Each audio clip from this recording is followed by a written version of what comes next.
très souvent, je me suis confronté à la question, à la problématique de la définition de notre travail. Moi, je préfère signer les films images et pas photographie. Parce que je trouve que si le cinéma il est malade ces temps-ci, c'est qu'il est très sectorisé.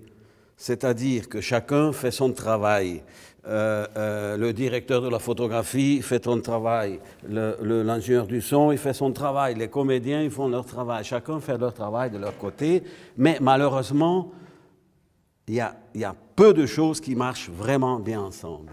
Je pense qu'un bon film, c'est quand tout le monde travaille dans les mêmes directions. Le pire des compliments qu'on m'a fait, que j'ai mal digéré, c'est quand il y a quelqu'un qui sort d'une projection, d'un film, et qui dit « Écoute, oh là là, moi le film, j'aime pas beaucoup, mais la photographie, formidable. » Et la photographie, elle doit correspondre au film qu'on fait. La photographie, c'est toujours le résultat de décisions qu'on prend sur le scénario, les comédiens, etc., etc., et puis de gérer ces moments qui sont indéfinissables, le moment sur le set, le moment qu'on est là avec, qu'il faut composer avec tout. Et là, c'est difficile, mais c'est très, très jouissif.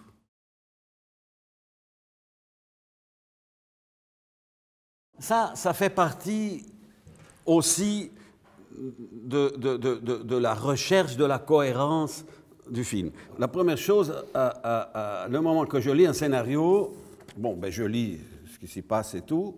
Après, je prends le scénario, je le mets de côté et je vais parler avec le réalisateur.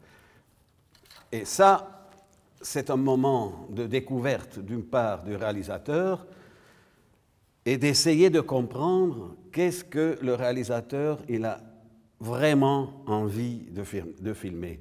Et ça, souvent, ce n'est pas écrit dans le scénario. Et il faut savoir aussi si la relation qu'on installe, je parle de moi, que j'arrive à installer avec un metteur en scène, c'est quelque chose de positif et qui nous fait avancer, dans l'organisation des images et du récit. Ce n'est pas toujours évident, parce qu'il y a un facteur qui est le plus important, c'est la psychologie, et ça, on n'y échappe pas à ce genre de problème.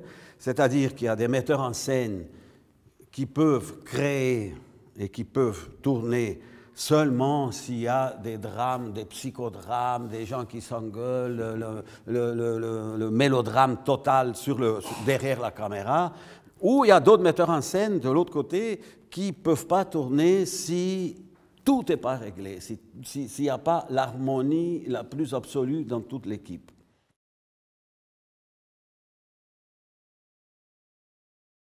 Alors, il y a eu beaucoup de collègues à moi qui résistaient terriblement, en disant « Oh là là, le numérique, c'est pas le cinéma, c'est la pellicule, c'est pas ça c'est la télévision ou ce genre. » Pour moi, c'était toujours des conneries. C'est-à-dire que je ne suis absolument pour le numérique, mais je suis aussi pour la pellicule, dans la mesure que je pense que les deux, c'est des supports, et ce n'est pas le support qui fabrique les images, mais les images, on les fabrique avec la tête. Aujourd'hui, pour faire une image, avec le numérique, c'est beaucoup plus simple. Avec un outil comme ça, avec la qualité qu'il y a un objectif comme ça, et le résultat, c'est quand même surprenant. C'est quand même, on ne peut pas nier en tout cas, moi, ça m'impressionne beaucoup, quoi. Maintenant, je fais souvent un exemple. Dans la musique, si on se retrouve devant un piano, pour faire une note, c'est très facile. Hop, on fait comme ça, boum, il y a une note qui sort. Mais autant que sur un appareil comme ça, on peut faire une image ou tourner un plan. Hein, mais dans un cas comme dans l'autre, si on fait une note, ce n'est pas encore de la musique. Et si on fait un plan avec cet appareil, ce n'est pas encore du cinéma. c'est clair qu'aujourd'hui, la tendance, c'est de refuser l'histoire. Ce type d'image ou ce type de travail ou ce type de réflexion, c'est ça qui est le plus important, a été déjà fait il y a 50 ans, mais c'est vrai qu'aujourd'hui, on ne connaît pas ça. Je considère que l'histoire dans le cinéma, c'est vraiment essentiel de connaître tous les films. Et vous verrez que ça vous permet de commencer à un niveau beaucoup plus haut. C'est dans vos intérêts, dans vos intérêts. Vous gagnerez du temps énormément après. Je peux citer certains films que j'aime beaucoup avec l'équilibre opérateur-metteur en scène. Le John Huston, ça j'aime beaucoup. Je ne sais pas, je dis le Murnau, les films de Murnau, c'est absolument magnifique.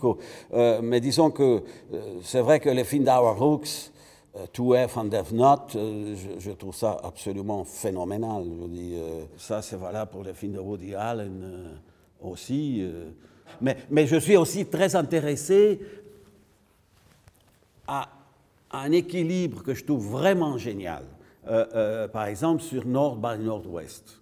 Il y a une séquence que c'est celle qui commence avec un plan en haut, le rendez-vous qui est donné en pleine campagne et qui termine avec l'avion qui rentre dans le camion. Là. Pour moi, c'est une séquence qui est magistrale. C'est une des séquences les plus belles qui existent dans l'histoire du cinéma. Mais si on analyse cette séquence du point de vue photographique, même du point de vue d'une école de cinéma, si un opérateur il tourne une séquence avec ce type d'image, mais il est viré tout de suite de l'école.